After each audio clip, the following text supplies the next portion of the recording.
Hey everybody, KC here. So I was just reading a piece in Ad Age about how companies interact with their customers in areas of culture. And there was a statistic from the story that just jumped out at me.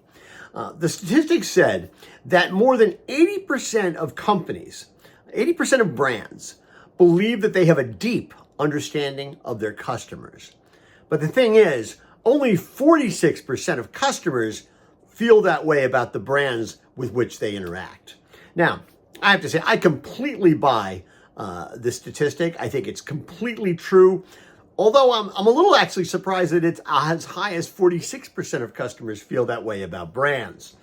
You know, I think for the most part, retail businesses, with some exceptions, of course, tend to be focused on their own needs, not the needs of their customers. Now, listen, there's nothing wrong with paying attention to the bottom line. There's nothing wrong with paying attention to the things you need to do to execute in the store. But if your customer is not the bottom line for everything you do, I think you're making a serious mistake. Now, listen, I don't think most retailers really understand what motivates their customers. I don't think most retailers really understand the things to which their customers aspire.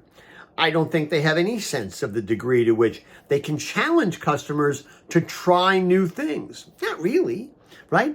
So many retailers have survived for decades on incremental change, with no intellectual, financial, or even emotional investment in transcendent change.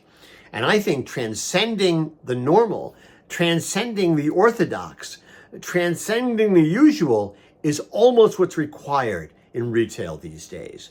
You know, we talked yesterday in the innovation conversation about how the chasm is growing between the big retailers that are taking big swings and the smaller retailers who are pretty much content to eke out a walk.